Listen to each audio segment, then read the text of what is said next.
नमस्कार, देश न्यूज में आपका स्वागत है। मैं हूं आपके साथ सूरज पाठक। हम बात कर रहे हैं एग्जिट पोल पर। 5 राज्यों में विधानसभा के चुनाव हो चुके हैं, मतदान संपन्न हो चुका है। अलग अलग चरणों में 5 राज्यों में विधानसभा चुनाव संपन्न हुए हैं और मतदान के बाद अब देश न्यूज दिखा रहा है आपको सबसे पहले सबसे सटीक आंकड़े देश न्यूज ने दिखाए हैं कि कहां किस राज्य में किसकी सरकार बन रही है और कौन रिवाज कायम है और कहां राज कायम होने वाला है, कौन सत्ता से बेदखल हो सकता है और किसकी सत्ता रहेगी बरकरार।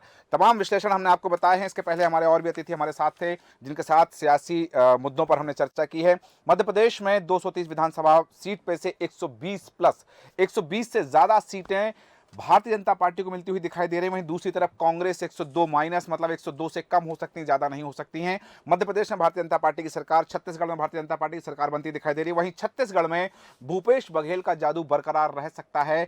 साथ ही हम बात करें तेलंगाना में, तो तेलंगाना में और मिजोरम के आंकड़े भी हम आपको दिखा रहे हैं कि वहां पर क्या सियासी समीकरण है वो, और उन तमाम सियासी समीकरणों के साथ में हम आपको बता दें कि दूसरे चैनल के आंकड़े भी, जो दूसरे चैनल दिखा रहे हैं, दूसरे न्यूज़ चैनल दिखा रहे हैं, वो आंकड़े भी देश न्यूज़ की स्क्रीन पर आप देख सकते हैं कि कहां क्या स्थिति है, कौन सा चैनल किस राज्य में कहां सरकार बना रहा है, कहां सत्ता से बेदखल कर रहा है सत्तारूढ़ दल को। बहुत सारी चीज़ें हैं कि ये एग्जिट पोल कैसे और इन एग्जिट पोल का क्या परिणाम हो सकता है। हालांकि बता दें कि ये एग्जिट पोल है, परिणाम नहीं है, और परिणाम इससे प्रभावित भी नहीं होंगे क्योंकि मतदान हो चुका है। सबसे बड़ी बात कि कहां किस राज्य में किस घोषणा का, किस वचन का, किस वादे का, किस चेहरे का क्या जादू रहा है, उस पर हम विश्लेषण करेंगे कि एग्जिट पोल के जो आंकड़े आ रहे हैं, ये आंकड़े क्यों आ रहे हैं, इन आंकड़ों के पीछे की वजह क्या है। और सबसे पहले हम अपने मेहमानों से आपका तारुफ कराना चाहेंगे कि विशेष मेहमान हमारे साथ स्टूडियो में मौजूद है। हमारे साथ हैं वरिष्ठ राजनीतिक विश्लेषक रमेश शर्मा जी। रमेश शर्मा जी, बहुत स्वागत है आपका देश न्यूज में। हमारे साथ हैं वरिष्ठ राजनीतिक विश्लेषक अजय वोकिल जी। अजय वोकिल जी, आपका भी स्वागत करते हैं। साथ ही हमारे साथ वरिष्ठ राजनीतिक विश्लेषक दिलीप भदौरिया जी हैं। दिलीप भदौरिया जी, आपका स्वागत है। और वरिष्ठ राजनीतिक विश्लेषक विलक्षण सक्सेना जी हमारे साथ हैं। विलक्षण जी, आपका भी स्वागत करते हैं। सबसे पहले रमेश शर्मा जी, आपके पास आना चाहूंगा।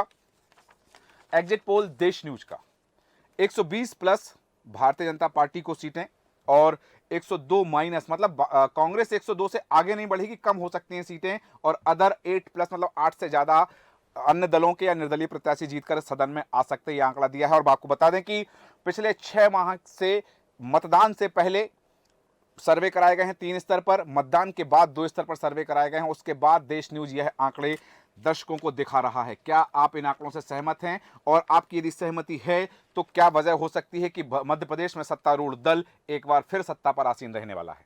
देखिए, मोटे तौर पर आपके जो आंकड़ों से मैं लगभग सहमत हूँ। जी और उसका कारण ये है कि यहाँ भी मुझे लग रहा है कि भाजपा अपनी सरकार को बना लेगी। हो सकता है 120 सीट से थोड़ी सी ज़्यादा आ जाए, 1-2 कम आ जाए, लेकिन सरकार उनकी पूर्ण बहुमत के साथ बनेगी। और 2018 जैसी स्थिति इस बार नहीं बनेगी, ये लगभग पक्का है। और अगर किसी वजह से ये जो आंकड़े आज सारे के सारे चैनलों पर दिख रहे हैं, भाजपा को 116 से लेकर के 151 सीट तक अलग अलग चैनलों ने, किसी ने 130 भी दी है, किसी ने 125 भी दी है, एक ने 136 भी दी है। हाँ। तो ये आंकड़े अगर पलटते भी हैं और अगर भाजपा पीछे भी जाती है और कांग्रेस जीतती, तब भी वो पूर्ण बहुमत के साथ सरकार बनेगी, जिस किसी भी दल की भी हो। इस बार 18 जैसी हंग स्थिति नहीं होगी। अब आपने ये पूछा कि ये स्थिति ऐसी क्यों बनेगी। हाँ। उसके 3-4 कारण हो सकते हैं। एक कारण तो सबसे बड़ा जो फैक्टर काम कर रहा है, वो काम कर रहा है लाड़ली बहना का। और दूसरा जो काम कर रहा है, ग्रामीण क्षेत्र के मतदान प्रतिशत बढ़ना। हाँ। एक बहुत आश्चर्यजनक इस बार का हमको देखने को मिल रहा है सूरज जी। मध्य प्रदेश और छत्तीसगढ़ दोनों में नगरीय क्षेत्र का मतदान कम हुआ है और ग्रामीण क्षेत्र का मतदान बढ़ा है। ऐसे उदाहरण भी हैं कि एक विधानसभा क्षेत्र को अगर हम 2 भागों में देख लें कि आधा नगर है और आधा गांव है, तब भी उस एक ही विधानसभा क्षेत्र के अंतर्गत जो नगरीय मतदान केंद्र है वहां मतदान कम है और ग्रामीण क्षेत्र के मतदान है वहां ज्यादा है। मैं उदाहरण भी अगर आपको दूं, भोपाल का हुजूर विधानसभा क्षेत्र, जो नगरीय क्षेत्र है वहां मतदान कम है, जो ग्रामीण क्षेत्र है वहां मतदान ज्यादा है। इंदौर का महू विधानसभा क्षेत्र, जो नगरीय क्षेत्र है महू का, वहां मतदान कम है, और मानपुर का जो ग्रामीण क्षेत्र है वहां मतदान बढ़ा हुआ है।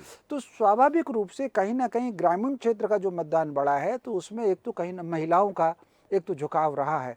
और दूसरी जो सबसे बड़ी बात जिसको लगता है, मेरी बात से आप कितने सहमत होंगे, पिछले अगर 3 महीने 4 महीने से देखें तो ये जो अभियान विश्व हिंदू परिषद का और संघ का और जो ट्रस्ट है राम मंदिर का, वो गांव में बैठकें कर रहा है। हाँ। और गांव में बैठ के करके ये सूचियां बन रही हैं जी। कि गांव से तीर्थ यात्रा की एक एक साल की उनकी बुकिंग हो गई है। हाँ। तो कहीं ना कहीं ये जो भावनात्मक भाव था जी। उसको तोड़ने के लिए कांग्रेस ने जो जाति का फैक्टर पासा फेंका था, जी। वो कहीं ना कहीं सांस्कृतिक धार्मिक भाव को तोड़ने के लिए कांग्रेस ने देश भर में ये पासा फेंका था। जी। तो कुल मिलाकर के फिर अब घोषणाओं में कोई बहुत अंतर बचा नहीं। हाँ।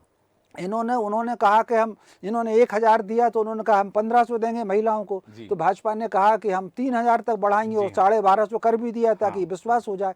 उन्होंने समर्थन मूल्य कहा कि वो 2,300 और 2,500 देंगे। इन्होंने 2,500 2600 देंगे। जी। इन्होंने कहा कि हम 2,700 और 3,100 देंगे। जी। तो समर्थन मूल्य भी बढ़ा। बिजली के गैस के सिलेंडर उन्होंने कहा कि हम 500 में देंगे, तो उनका हम 450 में देंगे। तो ये जो कहीं ना कहीं आकर्षण का अंतर कम हो गया था, इस वजह से मुझे लग रहा है कि भारतीय जनता पार्टी रिपीट कर सकती है मध्य प्रदेश में। आपके आंकड़ों से मेरी सहमति है। जी, धन्यवाद इस बात के लिए। और दूसरी बात जो आपने तमाम विश्लेषण किया कि क्या क्या चीज़ें, कौन कौन से फैक्टर ने काम किया है, यहाँ एक बड़ी बात है।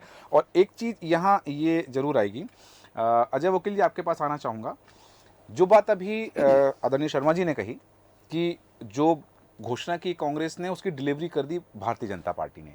तो एक तरफ घोषणा थी, एक तरफ प्रॉमिस था, एक तरफ डिलीवरी थी।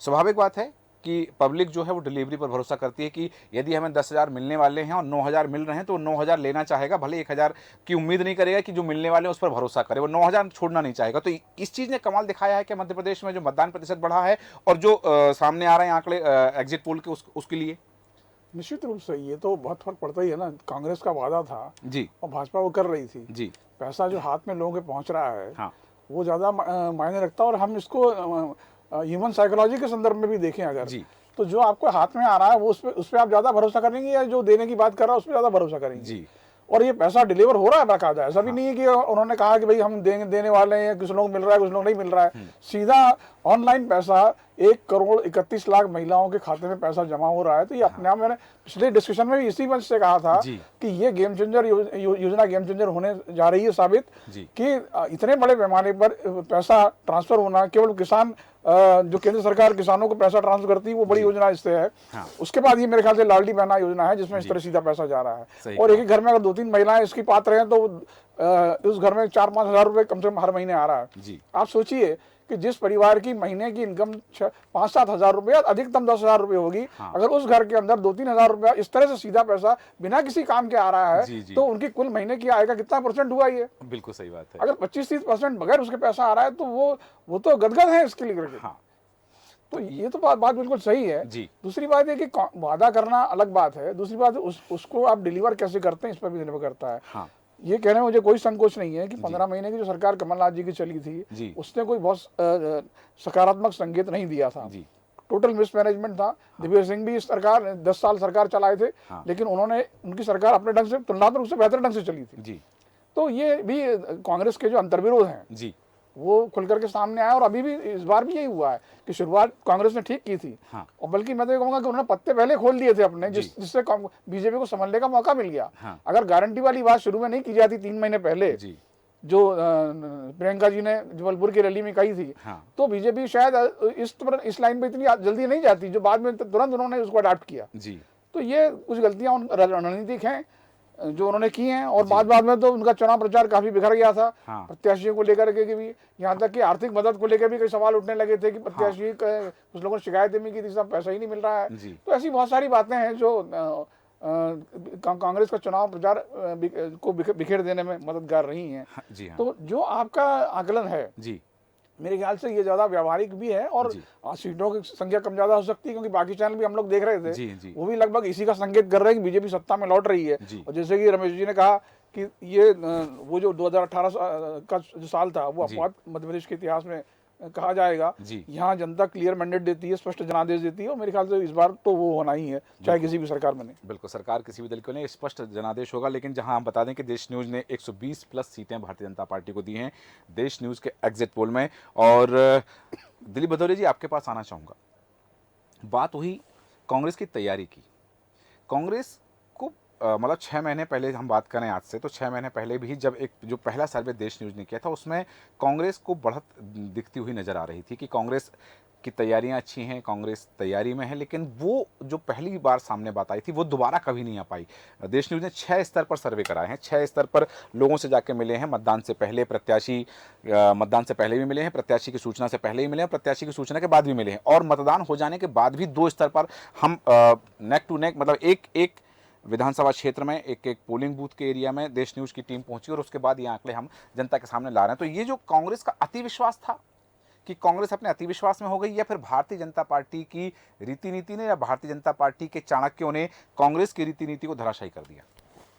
देखिए, जहाँ तक मेरा अपना अनुमान जो है जी, वो ये है कि जो आपका 120 प्लस बता रहे हैं, मैं इसके उलट जाता हूँ। जी, मैं 118 प्लस कांग्रेस को दे रहा हूँ यहाँ पे, जी, और 106 प्लस बीजेपी को दे रहा हूँ, और 5 से 8 के बीच में जी, ये आदर्श में जा रहा है। मेरा अपना आकलन है ये। जी, जी, हो जी, सकता है गलत हो जाए, जी। उसमें कोई वो मुझे कोई कहने में कोई गुरेज नहीं है। जी, रही बात उसकी कि मैं अगर मालवा निवाड़ क्षेत्र को देखता हूँ, हाँ, मालवा निवाड़ क्षेत्र में यदि कांग्रेस ने मेहनत की है जी, और वहां से अगर परिणाम अच्छे लेके आती है कांग्रेस, तो कांग्रेस को सरकार बनाने से कोई नहीं रोक रहा। जी। क्योंकि ग्वालियर चंबल में मैं अभी लगभग 1 सप्ताह रुक के आया हूँ, अभी आज ही लौटा हूँ वहां से। तो वहां पे जो स्थिति जो बनी हुई है, खासतौर से वहां पे जो जातिवाद फैल चुका है, हाँ। ठाकुर ब्राह्मण वाला, जी, जी, जी, इससे इतनी विकट स्थिति बनी हुई है वहां पे। और खासतौर से हम देखे जाए तो जो एक हॉट सीट मानी गई है ग्वालियर चंबल की, दिमनी सीट, हाँ, दिमनी में नरेंद्र सिंह तोमर साहब जीत जरूर रहे हैं, हाँ, लेकिन उसके पीछे जो भी कुछ हुआ है उनका, वो किसी से छुपा भी नहीं है। क्योंकि उसका जनता पे उसके जो वीडियो जारी हुए थे उनके बेटे के, उसका कोई प्रभाव नहीं है नेगेटिव। जनता वहाँ दिमनी की जनता और मुरैना की जनता खासतौर से, और ग्वालियर अंचल की जनता पे भी मैं कहूँ तो कोई अतिशोक्ति नहीं है कि ऐसे वीडियो उनके यहाँ आते रहते हैं, जाते रहते हैं। लेकिन उनका ये है कि साहब क्षत्रियों का एक बड़ा नेता है, उसको हमें जिताना है। और उन्होंने इसी बात को लेके वहाँ के जो वरिष्ठ क्षत्रिय नेता जो हैं, गांव के भी वरिष्ठ, उनको लेके रविंद्र तोमर जो कांग्रेस के प्रत्याशी थे, हाँ, उनको उन्होंने बिल्कुल इस तरीके से सेट किया है कि कई जगह तो रविंद्र तोमर ये कहते पाए गए, हाँ, कि भैया दद्दा को ही वोट दे दो आप तो। हाँ, मतलब ये गांव का गांव था। और जहां आपने खबर में पढ़ी हुई होंगे कि चलो ठाकुर आ गए भगलो यहाँ से, ठाकुर आ गए भगलो यहाँ से, लेकिन वो खबर नहीं छपी है। जहाँ ये बोला गया कि अरे वो बलवीर के लड़के आ रहे हैं, चलो भागो यहाँ से, भागो यहाँ से। बराबर की टक्कर दी है उन्होंने, क्योंकि जितने मतदाता उसमें ब्राह्मण है उतने ही लगभग तोमर हैं। हाँ, बराबर का आंकड़ा है, क्योंकि तोमर बहुल क्षेत्र है वो। जी, जी, इसलिए ग्वालियर चंबल में तो बीजेपी पिछड़ती नजर आ रही है आज के उसमें। ठीक है। क्योंकि लोकल ग्वालियर की जो स्थिति देखें तो वहाँ पे बड़े बड़े चेहरे जो हैं, जैसे अपनी माया सिंह जी हैं, वो निश्चित रूप से हार रही हैं वो, क्योंकि उनका ऐसा कोई प्रभाव रहा नहीं उस सीट पे। क्योंकि सतीश सिकरवार जो पूर्व विधायक भी है, अभी भी, तो उनका प्रभाव अच्छा है, क्योंकि पूरे 5 साल वो क्षेत्र में रहे हैं। हाँ, लेकिन एक आश्चर्यजनक हार हो सकती है प्रवीण पाठक की। वो पता नहीं क्यों पब्लिक उनसे किस तरीके से नाराज, मतलब पब्लिक ये बोल रही है कि इस बार प्रवीण पाठक हार रहे हैं। और एक और आश्चर्यजनक रिजल्ट आएगा अपना वहाँ का, अपना गोहद से। गोहद से जो पूर्व मंत्री रहे लाल सिंह आर्य, वो चुनाव हार रहे हैं इस बार। अच्छा। वो नया लड़का जो खड़ा हुआ है देसाई, उसकी अच्छी छवि है क्षेत्र में, और वो उसको कोई जानता नहीं था, मतलब ऐसे नहीं जानता, राजनीतिक प्लेटफॉर्म पे कोई नहीं जानता था उसको, लेकिन वैसे पूरे क्षेत्र में उसको सभी लोग अच्छे से जानते हैं और अच्छा मानते हैं उसको। और भिंड से भी चौधरी राकेश चुनाव हार रहे हैं कांग्रेस के, क्योंकि उसमें जो त्रिकोणीय संघर्ष जो हो रहा है बसपा, भाजपा और कांग्रेस का, उसमें इनको निश्चित रूप से डैमेज हो रहे हैं ये राकेश चतुर्वेदी। और महगांव से राकेश शुक्ला चुनाव जीत रहा है। ठीक। और अपने राहुल भदौरिया चुनाव हार रहे हैं इस बार। अच्छा, ये एक बड़ी आपने जो विश्लेषण किया है ग्वालियर चंबल अंचल की सीटों का, बड़ा सटीक विश्लेषण है। हालांकि जैसा आपने कहा कि देश न्यूज़ के एग्जिट पोल से आपका आंकड़ा थोड़ा सा इतर है, लेकिन यहाँ एक बात है कि ग्वालियर चंबल और विंध्य 2 ऐसे क्षेत्र हैं जहाँ सपा बसपा का अस्तित्व रहा है और वहाँ से एक न एक सीट कहीं सदन में प्रतिनिधित्व करती रही इन पार्टियों का। तो आपको क्या लगता है कि ग्वालियर चंबल में इस बार सपा बसपा आम आदमी पार्टी यहाँ से कोई प्रतिनिधित्व करेगा सदन में? बिल्कुल बिल्कुल, यहाँ से ये दोनों क्षेत्र, ग्वालियर चंबल से भी 2 सीट आने वाली हैं, आ सकती हैं, और बिंद से भी 2 सीट आ सकती हैं। और एक तो मतलब बिंद से हम ये कहें कि नारायण त्रिपाठी जो चुनाव जीत रहे हैं, वो उनकी खुद की पार्टी जो उन्होंने बनाई उससे चुनाव जीत रहे हैं। उसका कारण ये है कि वो बागी जरूर हुए बीजेपी से, लेकिन बाद में वो बीजेपी में ही शामिल होने वाले हैं, इसमें कोई दो राह नहीं, क्योंकि कांग्रेस ने उनको मतलब घर बुला के वापस भगा दिया, ये कहें तो वो उनको चोट लगी थी उस बात की, नहीं तो वो मतलब जिताऊ कैंडिडेट तो हैं वो, हाँ। क्योंकि उनका अपना खुद का प्रभाव है वहाँ। ठीक है। वहाँ ऐसा नहीं है कि ब्राह्मण ठाकुर ऐसी कोई बात है जी। वहाँ ठाकुर भी हैं तो उनको मानते हैं जी, और ब्राह्मण तो मानते ही हैं।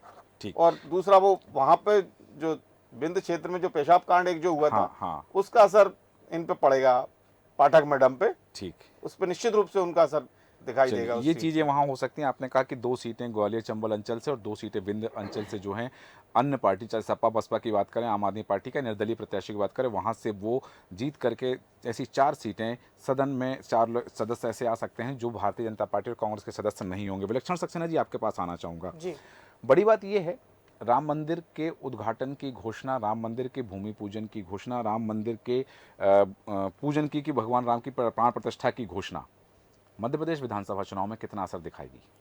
देखिए, इससे पहले कि हम राम मंदिर का डिस्कशन करें, एक बार एक ट्रेसिंग कर लेते हैं कि स्ट्रैटेजी पूरी की पूरी बीजेपी के द्वारा शुरू हुई कहाँ से। जी, सब जानते हैं कि 2018 में रूरल क्षेत्रों में बहुत ज्यादा अच्छा प्रभाव मिला और बहुत ज्यादा जन आशीर्वाद मिला कांग्रेस को। इसका सिंपल रीजन था मंदसौर का गोलीकांड और किसानों के प्रति उनके द्वारा की गई घोषणाएं। यहाँ पर बीजेपी ने रियलाइज किया कि एक ऐसा स्टेट जहां पर पॉपुलेशन में मेजॉरिटी हिंदू आते हैं, तो यहाँ पर हम हिंदुत्व आगे तक क्यों नहीं बढ़ा रहे। यहाँ पर सबसे पहली स्ट्रैटेजी जो बीजेपी ने कांग्रेस से सत्ता लेने के बाद वापस आते करी, वो थी एक कथावाचकों की एक पूरी स्ट्रैटेजी।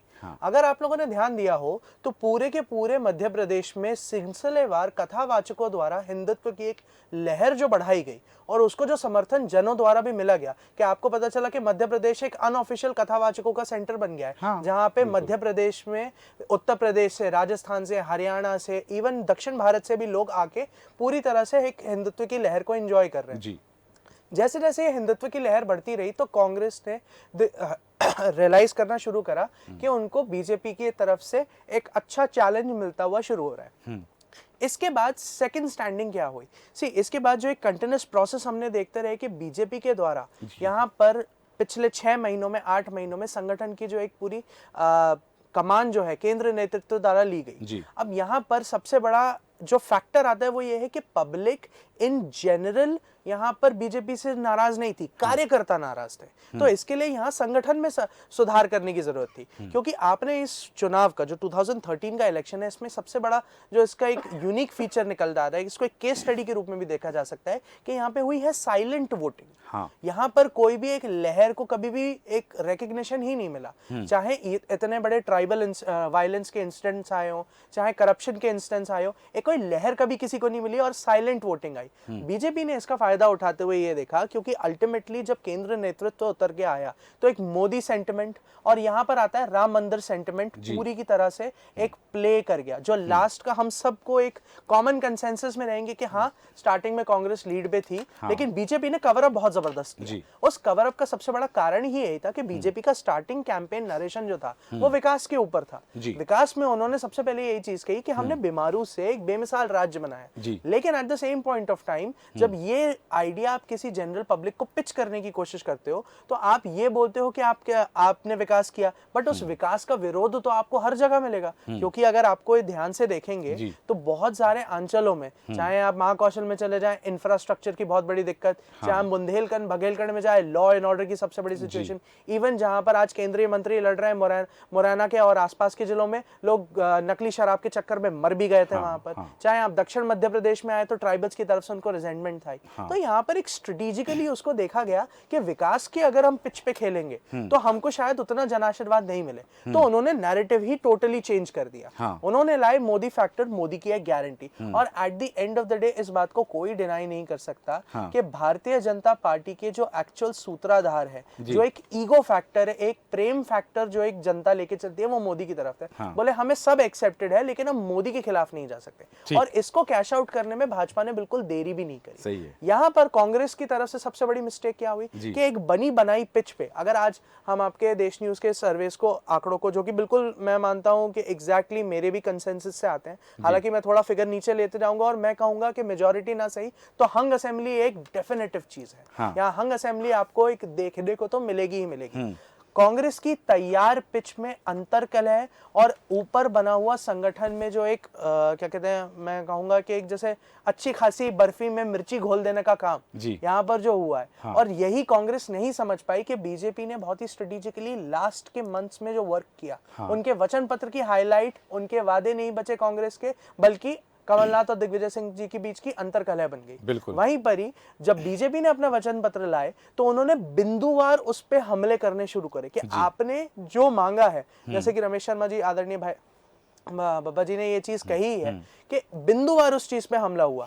हम 2500 देंगे तो 3100 रेडी है जी। आपको अगर महिलाओं को देना है तो हम तो महिलाओं के लिए काम कर ही रहे हैं जी। और यही बेहतरी तो एक, हाँ, इसमें हम एक चीज जो सबसे देख सकते हैं, एक फेरबदल बदलाव जो देखने को आएगा कि अगर बीजेपी सत्ता में आती भी है तो यहाँ पर बीजेपी के कुछ वेटरन लीडर्स को अपनी पिच से रिटायर होना देखने को मिल सकता है। और ये खास तौर से मैं एक प्रेडिक्शन दे सकता हूँ कि दक्षिण मध्य प्रदेश के हिस्सों से ज्यादा आएगा यहाँ पर, क्योंकि लोग ही रियलाइज करते हैं कि जब नर्मदा मुड़ती है, हाँ, तो मोड़ के किनारे पे सबसे गहरी होती है। सही और वहां पे पतवार में अगर नाव में कोई फंस गया तो उस भंवर से कोई निकल नहीं सकता। और कांग्रेस, अगर हम अभी एग्जिट पोल्स को सत्य माने, हाँ, तो उस भंवर में अब फंस गई है। बिल्कुल, कांग्रेस भंवर में फंस जाएगी, ये जैसा आपने भी कहा। और एक बात और है कि कांग्रेस फंस चुकी थी। रमेश शर्मा जी, आपके पास आ रहा हूँ।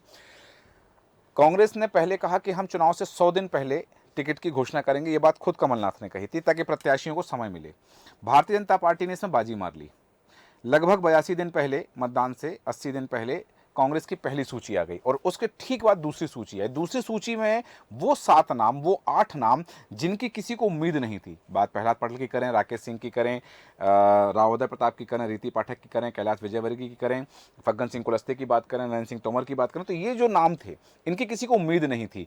तो भारतीय जनता पार्टी ने दूसरी सूची जारी करके क्या कांग्रेस की तैयारी को धराशायी कर दिया था कि कांग्रेस जो तैयारी कर रही थी उसको अपनी पूरी नीति बदलनी पड़ी इन नामों की सूची में, इन नामों को देखने के बाद में। और दूसरी बात, ये जो बड़े नेता थे, ये जो जिस उद्देश्य से मैदान में उतारे गए थे, क्या भारतीय जनता पार्टी का वो उद्देश्य सफल हो पाया? देखिए, मोटे तौर पर ये आपने बिल्कुल ठीक कहा जी कि हम यहाँ पर दोनों की रणनीति को देख सकते हैं। हाँ, कांग्रेस ने आरंभ में, अगर आप देखें साल भर पहले की कांग्रेस या 1.5 साल पहले की कांग्रेस, तो उन्होंने बहुत स्पीड के साथ चुनाव की तरफ दौड़ना शुरू किया था। और लगभग ऐसा लगने लगा था कि 3 महीने पहले आकर के उनमें थकान सी भी लगने लगी थी जी। ये भी माना जाता है कि जो शुरू में ज्यादा तेज दौड़ता है वो आखिर में थकने लगता है जी। तो उनमें थकान भी लगने लगी थी। भाजपा को अगर आप देखें तो भाजपा ने शुरू से एक एक स्टेप में अपनी रणनीति पूरी की है। आप दोनों की, अगर हम साल भर पहले की कांग्रेस को देखें तो साल भर पहले की कांग्रेस में बहुत थोड़ा सा ज्यादा हमको एकता जैसी मिलती है। हाँ। लेकिन जब टिकट वितरण में वो कहते हैं कि फला आदमी के कपड़े फाड़ो जाकर के, तो उनका मैंने तो उनको सुपारी दे रखी है। हाँ। तो कहीं ना कहीं मतभेद उभरने लगे। दूसरी तरफ अगर आप भाजपा को देखें, अब मैं जबलपुर की और 2 सभाएं मोदी जी का उल्लेख करूंगा और उसके बाद अमित शाह की। उन्होंने कहा कि आपकी पहचान कमल है, आपका नाम कमल है और आपका निशान कमल है। हाँ। तो उन्होंने कार्यकर्ताओं को उठा करके कहीं ना कहीं अपने सिंबल पर सेंट्रलाइज किया। तो भाजपा एकजुट होती हुई दिखी और स्पीड पकड़ती हुई दिखी।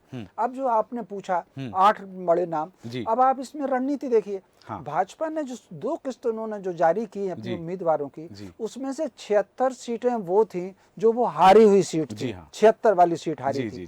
पहली 36 की 36 पूरी की पूरी हारी हुई सीट थी और उसमें उन्होंने बड़े बड़े नाम उसमें डाले और ये उन्होंने ध्यान में रख करके डाला, लोकसभा को ध्यान में रख करके डाला। वो सारे के सारे लोकसभा के सदस्य या तो रह चुके हैं, थे ही हैं और उसमें मंत्री भी हैं। और उनको ये जिम्मेदारी दी है कि आप भले ही पूरे मध्य प्रदेश में जाएं, लेकिन इस लोकसभा क्षेत्र के अंतर्गत आने वाले 8 विधानसभा क्षेत्रों पर आपको कोऑर्डिनेट करना है। ये बात उन्होंने कैलाश विजयवर्गीय को इंदौर में कही, कुलस्ते जी को कही और सब लोगों ने ये कही। इसके अलावा उनको अगर किसी को टिकट देना भी था, जिसको अपन गणेश परिक्रमा वाले टिकट कहते हैं कि भाई फील्ड में कम काम करा और चक्कर लगा, उनको वो गणेश परिक्रमा वाले टिकट सारे के सारे लास्ट वाली सूची में आए हैं। शुरू की 3 सूची में गणेश परिक्रमा के टिकट नहीं है, जो बाकायदा सर्वे में जो नाम आए हैं वही आए हैं। तीसरी सूची में मुझे व्यक्तिगत जानकारी के आधार पर मैं बताऊं, करीब 5 नाम ऐसे हैं कि जिसमें सर्वे में उनके नाम ही नहीं थे और उनको टिकट घोषित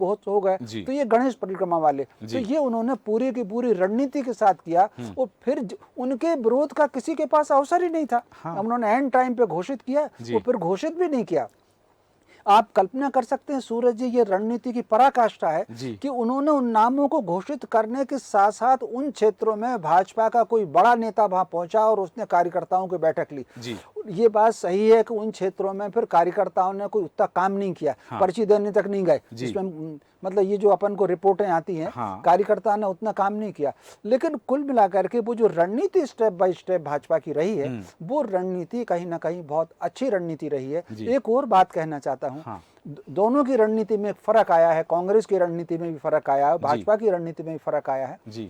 भाजपा चूंकि कैडर बेस्ड पार्टी है, तो वो हमेशा ये कोशिश करती थी कि चेहरों का ज्यादा प्रचार ना हो। कांग्रेस मास बेस्ड पार्टी है, तो मास बेस्ड पार्टी होने के नाते वो चेहरों को प्रस्तुत करती थी। लेकिन इस बार कांग्रेस ने एक रणनीति परिचित की और उन्होंने मंडलम और मतदान केंद्र तक अपनी एक टीम खड़ी की है। और ठीक उसी प्रकार भाजपा ने अपने कैडर के साथ त्रिदेव जो उन्होंने बनाए हैं मतदान केंद्र पर, उसके साथ साथ उन्होंने चेहरा प्रस्तुत किया, मोदी जी का चेहरा प्रस्तुत किया एकदम, और प्रबंधन के लिए उन्होंने अमित शाह का चेहरा किया। इतनी आलोचनाएं हुई हैं मीडिया के द्वारा, विपक्ष ने भी हमले किए, फिर भी वो चुप्पी साध करके शिवराज के चेहरे को उन्होंने पीछे ही करा, आगे मोदी का चेहरा रहा।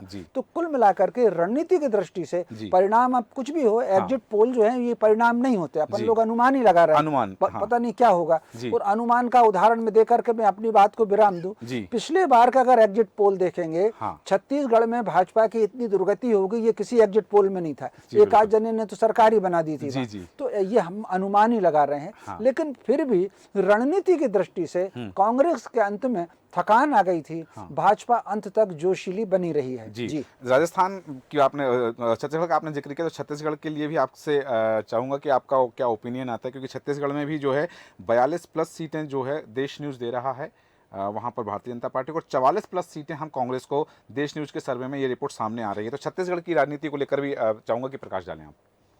रमेश शर्मा जी, आपसे ही।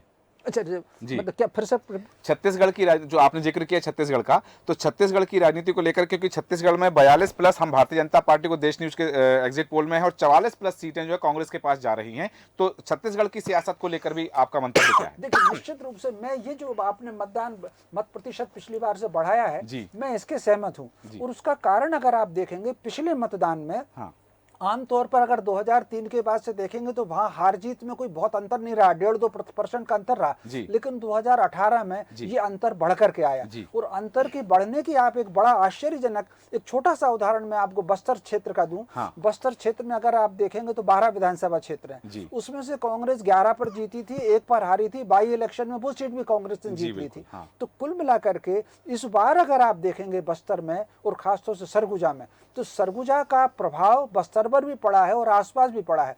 जिस तरीके से पिछली बार मध्य प्रदेश में चंबल ग्वालियर संभाग में ये हवा थी कि अगर कांग्रेस सरकार में आई तो ज्योतिरादित्य मुख्यमंत्री बनेंगे, ठीक उसी प्रकार सरगुजा बेल्ट में ये हवा थी कि अगर कांग्रेस सरकार में आएगी तो मुख्यमंत्री सिंहदेव बनेंगे। और फिर ये अपन ने खबरें भी पढ़ी थी कि 6-6 महीने का उनको कहा गया, आधे काल का कहा गया, फिर आखिर में उनको बनाया और मौका दिया नहीं। तो ये जो असंतोष कहीं ना कहीं था, और जिस तरीके से बयान पर सिंहदेव के आए हैं, इससे फर्क पड़ा है। और मेरी दृष्टि में लगभग 2.5 से 3% वोट भारतीय जनता पार्टी का छत्तीसगढ़ में बढ़ेगा। वो सरकार बनाती है नहीं बनाती है ये अलग बात है, लेकिन कम से कम 3% वोट भारतीय जनता पार्टी का छत्तीसगढ़ में बढ़ना है। बिल्कुल सही कहा आपने कि ये चीज वहां हो सकती है, और वहां कांटे की टक्कर देखी जा सकती है, क्योंकि देश न्यूज़ के एग्जिट पोल में हम 42+ जो है छत्तीसगढ़ में भारतीय जनता पार्टी को, और 44+ कांग्रेस को वहां सीटें जा रही है। अन्य जो हैं वो अन्य दलों के या निर्दलीय प्रत्याशी 4 ऐसे हैं जो जीत कर आने की संभावना जिनकी बताई जा रही है।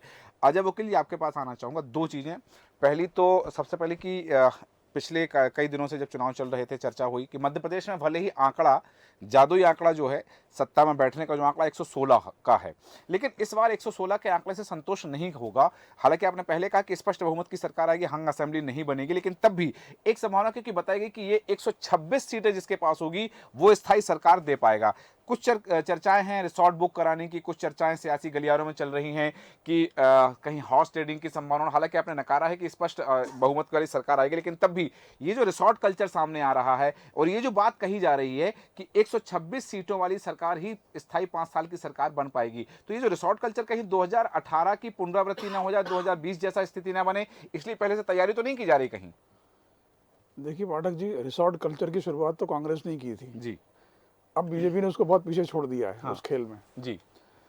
आपको याद होगा गुजरात में शंकर सिंह वाघेला को मुख्यमंत्री बनाने के लिए दिव्य सिंह की सरकार थी और खजुराहो के एक होटल में जो है भाजपा के बागी विधायकों को रुकवाया गया था और वहाँ उसकी जो है वो बीजेपी की सरकार केशव भाई पटेल की सरकार गिरा दी गई थी और शंकर सिंह वाघेला को कांग्रेस के समर्थन से सीएम बनवाया गया था। हालांकि वो भी ज्यादा दिन टिके नहीं, वो अलग बात है। तो कुल मिला के ये खेल तो कांग्रेस ने शुरू किया था और बीजेपी ने इस खेल में कांग्रेस को बहुत पीछे छोड़ दिया है। लेकिन ये सवाल है कि ये स्थिति सारी तब बनेगी जब कोई हंग असेंबली की स्थिति बने, किसी को स्पष्ट बहुमत न मिले।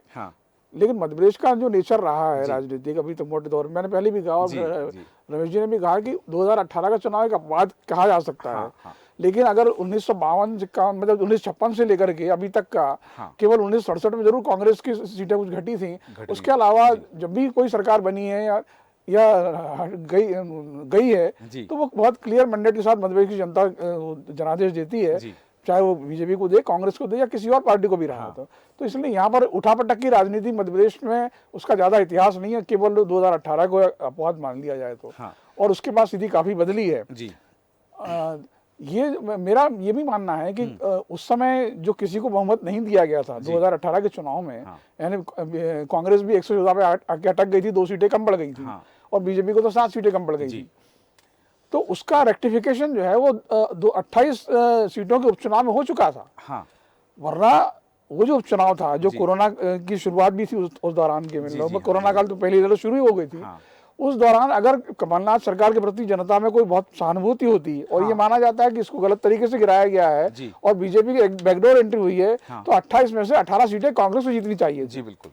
लेकिन वैसा कुछ नहीं हुआ और 18 सीटें जो है बीजेपी जीत गई और वापस सत्ता में उनकी परमानेंट सरकार बन गई जो अभी तक चल रही है। राजस्थान की राजनीति पर चाहूंगा कि आप प्रकाश डालें, क्योंकि राजस्थान में देश न्यूज के एग्जिट पोल में भारतीय जनता पार्टी को 110 से ज़्यादा सीटें हमारे सर्वे में आ रहा है कि 110 से ज़्यादा सीटें भारतीय जनता पार्टी की वहाँ मिलेंगी और 86 से ज़्यादा सीटें मिल सकती हैं कांग्रेस को, क्योंकि वहाँ का एक ट्रेंड रहा है हर 5 साल में सत्ता परिवर्तन का। तो रिवाज कायम रहेगा या फिर राज कायम रहेगा, इन पर तो अब अंकुश लग गया, क्योंकि देश न्यूज के एग्जिट पोल में हम उन्हें भारतीय जनता पार्टी की सरकार वहाँ रही और रिवाज को कायम रखने की बात है कि वहाँ रिवाज कायम रहेगा, हर 5 साल में सत्ता परिवर्तन का ट्रेंड राजस्थान में इस बार भी कायम होगा। तो ये क्या वजह हो सकती है कि जादू नहीं चला अशोक गहलोत का, यस वहां पर लगातार मोदी की सभाएं हुई, उनका असर दिख गया, या बहुत दिनों तक लगभग 2.5 सालों तक बिल्कुल शांत और मौन रहने वाली वसुंधरा राजे सिंधिया का जादू चल गया, इसलिए ये आंकड़े सामने आ रहे हैं? देखिए सारे फैक्टर कमोबेश काम कर रहे हैं जी। पहला मोदी फैक्टर की बात। मोदी फैक्टर मध्य प्रदेश के संदर्भ में हम बात करें और दूसरी छत्तीसगढ़ और राजस्थान, ये तीनों जो जिसको अंग्रेजी में लोग काउ बेल्ट कहा करते हैं, काउ बेल्ट, ये तीनों पट्टी जो है इनका राजनीतिक चरित्र काफी कुछ मिलता जुलता है और यहाँ 2 पार्टी सिस्टम यहाँ काम करता है। इन तीनों राज्यों के अंदर मोदी फैक्टर जो है एक प्लस पॉइंट के रूप में सामने आ रहा है। मतलब वो जो स्थानीय मुद्दे हैं जिसमें बीजेपी को लाभ हो रहा है वो तो अपनी जगह है ही, वो स्थानीय नेताओं के कारण हो रहा है, रणनीति के कारण हो रहा है और जो भी उन्होंने जिस तरह चुनाव लड़ा उसमें हो रहा है। लेकिन मोदी फैक्टर एक प्लस पॉइंट, एक सरप्लस के रूप में आ रहा है कि अगर उनको 10 पॉइंट मिल रहे तो 2% पॉइंट मोदी फैक्टर के भी मिल रहे हैं। तो मोदी का जादू तो खत्म नहीं हुआ और मध्य प्रदेश में भी हमने सुनने को मिला बहुत से वोटरों ने बीजेपी को स्पेशली वोट दिया कि हमें तो मोदी जी को जिताना है, क्योंकि मोदी जी को मध्य प्रदेश के मुख्यमंत्री नहीं बनने वाले हैं। तो ये फैक्टर तो काम कर ही रहा है निश्चित रूप से और ये सरप्लस करेगा बीजेपी को। जी बिल्कुल। अब राजस्थान की जहाँ बात है रिवाज बदलने या नहीं बदलने की, तो मुझे नहीं लग रहा है कि वहां पर रिवाज बदलेगा। वहां सत्ता परिवर्तन का जो सिलसिला पिछले 25-30 सालों से चल रहा है वो जारी रहेगा और उसका सबसे बड़ा कारण ये है कि कांग्रेस के अंदर जिस तरह झगड़े हुए और सबसे बड़ा तो संकट ये है कि ओबीसी के अंदर ही 2 फाड़ हो गया एक तरह से। बिल्कुल। गुजर एक तरफ हो गए और बाकी लोग एक तरफ हो गए, तो वो बड़ा कारण होगा और उनका वोट जो चूंकि वहाँ 2 पार्टी सिस्टम में तो दूसरा ऑप्शन अगर कोई है तो बीजेपी ही है। जी बिल्कुल सही कहा आपने कि ये चीज है कि रिवाज वहाँ कायम रहेगा, जो सीटें कम ज्यादा हो सकती है पर मेरे ख्याल से बीजेपी में सरकार बना लेगी, इसमें को मुझे ज्यादा संदेह नहीं। बिल्कुल सही कहा आपने। एक चीज और है जो कि पिछले 3 चुनाव से लगभग देखा जा रहा है कि 200 विधानसभा सीटें हैं लेकिन वहाँ चुनाव 199 सीट पर ही होते हैं। ये लगभग 3 चुनाव से लगभग देखा जा रहा है, कई बार कुछ घटनाएं हो जाती हैं, 3 चुनाव होता है। और इसी के साथ मैं दिलीप भदौरिया जी आपके पास आना चाहूँगा। मध्य प्रदेश में इस बार आम आदमी पार्टी ने बड़े जोर शोर से तैयारी की थी, घोषणाएं की गई, सभाएं की गई, कहा कि 230 सीटों पर विधानसभा प्रत्याशी उतारेंगे हम, लेकिन 66 सीटों पर प्रत्याशी उतार पाई। ये भी कहा गया ये आम आदमी पार्टी इनकी बी पार्टी है, उनने कहा कि वो उनकी बी पार्टी है, एक दूसरे पर आरोप प्रत्यारोप लगाते रहे। 66 सीटों पर आम आदमी पार्टी के प्रत्याशी हैं। दो सवाल है मेरे कि क्या सदन में आम आदमी पार्टी की उपस्थिति हो पाएगी 2023 के विधानसभा चुनाव परिणाम में, और आम आदमी पार्टी के प्रत्याशी किसके लिए ज्यादा नुकसानदायक रहे हैं, बीजेपी के लिए या कांग्रेस के लिए? देखिए, एक दो जगह तो आम आदमी पार्टी का जो प्रत्याशी है संभवतः 2 जगह जो बीजेपी को नुकसान पहुंचा रहा है, और बाकी की जो जगह है वहां निश्चित रूप से कांग्रेस को ही नुकसान पहुंच रहा है जी। और रही बात इनकी सदन में प्रस्तुति की, तो अगर हुआ तो जो सिंगरौली से जो इन्होंने प्रत्याशी दी हैं, हाँ। जो वहां की महापौर भी हैं, आम आदमी पार्टी से ही हैं जी। अगर वो जीत पाई तो ही उनकी उपस्थिति दर्ज होगी सदन में जी।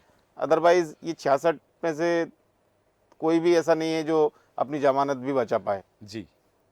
और इस पूरे समीकरण के साथ साथ में जो से हम अन्य राज्यों की भी चर्चा कर रहे हैं कि मिजोरम के भी आंकड़े हम दिखा रहे हैं स्क्रीन पर और तेलंगाना के आंकड़े भी दिखा रहे हैं, तो वहाँ भारतीय जनता पार्टी जादू नहीं दिखा पा रही है ये आंकड़ों के आधार पर। हालांकि बीआरएस और कांग्रेस के बीच की लड़ाई में जो है कहीं ना कहीं घी डालने का काम किया है उस जलती हुई आग में। तो ये जो तमाम स्थिति हैं, एक तरफ जहां कहा जा रहा है कि मोदी जो है सार्वभौम नेता है, सार्वग्राह नेता है, तो वहां भारतीय जनता पार्टी की इतनी उपस्थिति ना हो पाने की क्या वजह हो सकती है? देखिए, ये 2 राज्य ऐसे हैं जी जो कि वहाँ पे उनका कल्चर ही थोड़ा सा कांग्रेसी से मिलता जुलता है। हाँ। और भाजपा का कल्चर वहाँ बरसों बरस हो गए, अभी हम देख ही रहे हैं भाजपा का कल्चर वहाँ चल नहीं पाता जी। लेकिन कुछ कुछ उपस्थिति दर्ज हो जाती है उसमें। वो उसका पीछे फैक्टर जो भी रहा हो, चाहे मोदी जी रहे हो फैक्टर या वहाँ के लोकल लीडर जो बीजेपी ने उनको जिम्मेदारी दी है, और निश्चित रूप से लोकल वालों का ज्यादा महत्व रहता है क्योंकि वहाँ की वो जो भी आबो हवा है उससे वो परिचित रहते हैं। हाँ। मोदी जी की मात्र एक सभा कर देने से कोई इतना बड़ा भारी प्रभाव पड़ेगा तो इसको मैं डिनाइन करता हूँ। और दूसरी बात ये क्योंकि जो लोकल जो कार्यकर्ता है वहाँ का मेन, हाँ। वही मोदी जी की छवि वहाँ प्रस्तुत करता है। हाँ। तभी मोदी जी की सभा होगी तो उससे 1 महीने पहले से वो कार्यकर्ता लग जाता है कि मोदी जी की मतलब किस तरीके की छवि हमको उस क्षेत्र में प्रस्तुत करना है।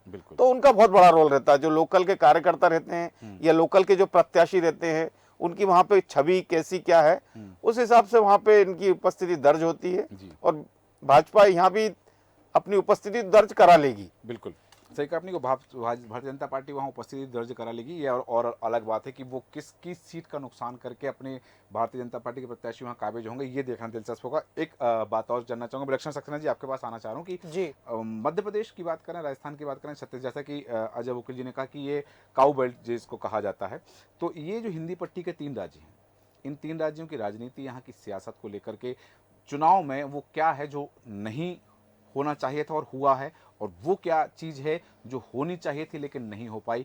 क्योंकि हमने देखा है मध्य प्रदेश की बात करें तो यहाँ देश न्यूज़ ने ही अपने एक कार्यक्रम में बताया था कि लोकतंत्र के दामन पर खून के छींटे लगे हैं, रक्त रंजित लोकतंत्र हुआ है, लोगों की हत्याएं हुई हैं, गाड़ियां चढ़ाई गई, बहुत सारी घटनाएं क्रम हुई हैं, कहीं गोलीबारी हुई है, बूथ कैप्चरिंग की भी सूचनाएं आ रही थी कि कहीं कुछ ऐसी वारदात हुई है, रीपोलिंग सब कुछ हुआ है। लेकिन यहाँ जो पूरा घटनाक्रम यदि हम देखते हैं तो इन सब चीज़ों को लेकर के 2 सवाल, वो क्या है जो चुनाव में होना चाहिए था लेकिन नहीं हो पाया, और वो क्या जो नहीं होना चाहिए था और हुआ है?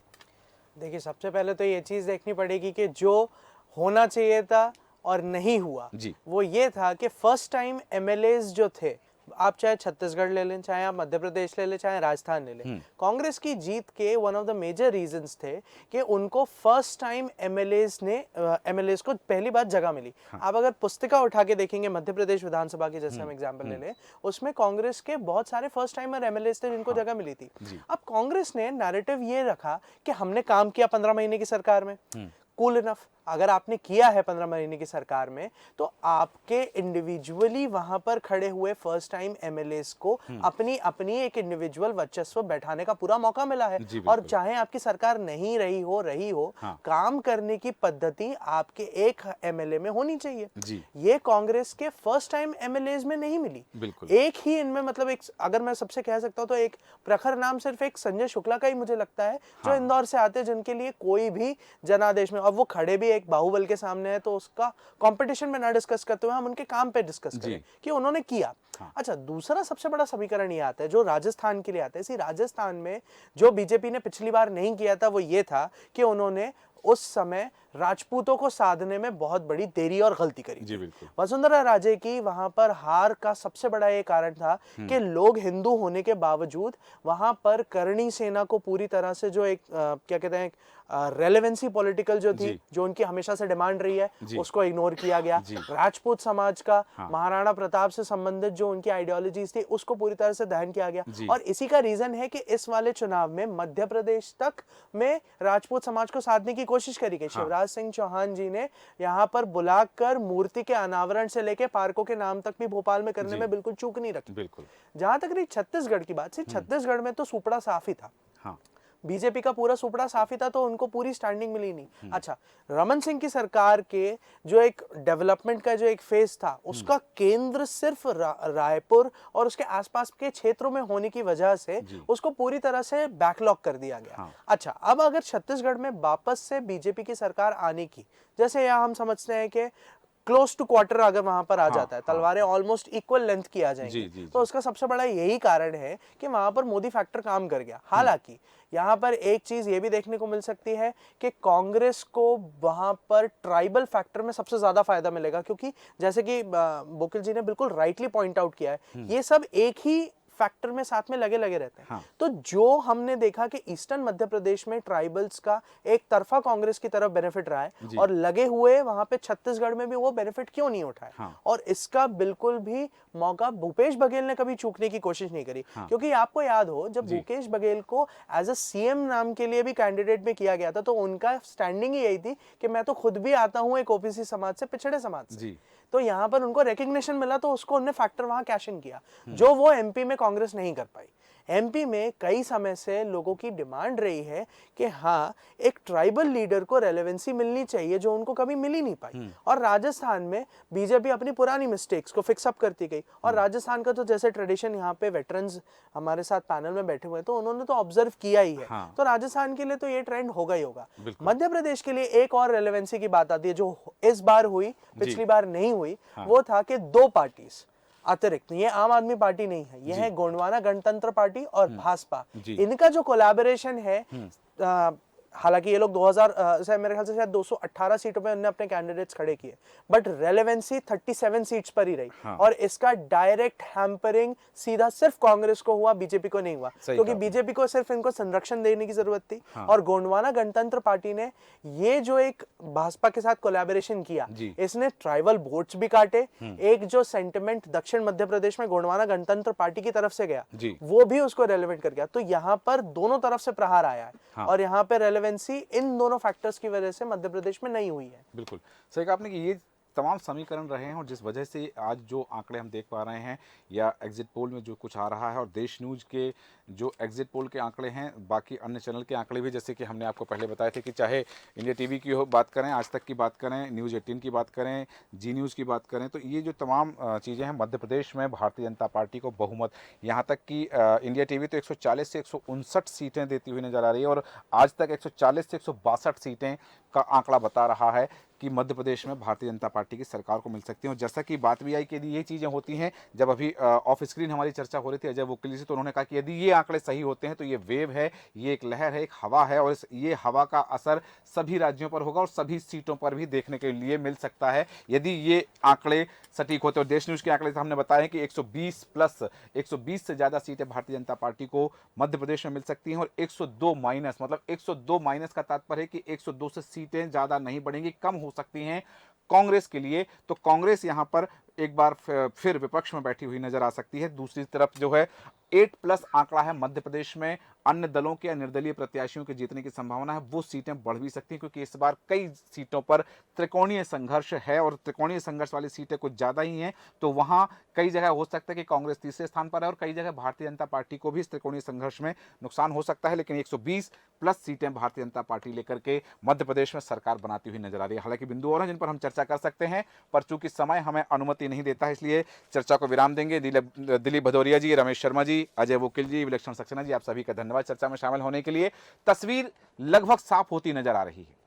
साफ तस्वीर कि मध्य प्रदेश में भारतीय जनता पार्टी की सरकार, राजस्थान में भारतीय जनता पार्टी की सरकार और छत्तीसगढ़ में कांग्रेस एक बार फिर सत्ता में वापसी करती हुई नजर आ रही है। ये जो आंकड़े हैं ये एग्जिट पोल के आंकड़े हैं, ये परिणाम नहीं हैं, परिणाम से प्रभावित भी नहीं होंगे, लेकिन जो जनता ने वोट दिया है, जिस प्रतिशत में वोटिंग हुआ है, महिलाओं के मतदान का प्रतिशत बढ़ा है, महिला मतदाताओं की संख्या बढ़ी है, उन सब के विश्लेषण के साथ ये एग्जिट पोल देश न्यूज ने दिखाया। और आपको बता दें कि देश न्यूज ने सबसे पहले आंकड़े आपको जारी करके दिखाए हैं और सर्वे के आधार पर मतदाताओं से चर्चा करके, प्रत्याशियों से चर्चा करके, स्थानीय लोगों से चर्चा करके, कार्यकर्ताओं से चर्चा करके ये आंकड़े देश न्यूज आपको बता रहा है कि मध्य प्रदेश में भारतीय जनता पार्टी की सरकार सत्ता पर बरकरार रह सकती है और साथ ही छत्तीसगढ़ में भी कांग्रेस की सरकार बरकरार रहेगी, लेकिन राजस्थान में जो रिवाज है वो कायम रहेगा। शायद राज कायम नहीं रहेगा पर रिवाज कायम रहेगा। हमारे खास कार्यक्रम में इतना ही। आप बने हैं देश न्यूज के साथ। नमस्कार।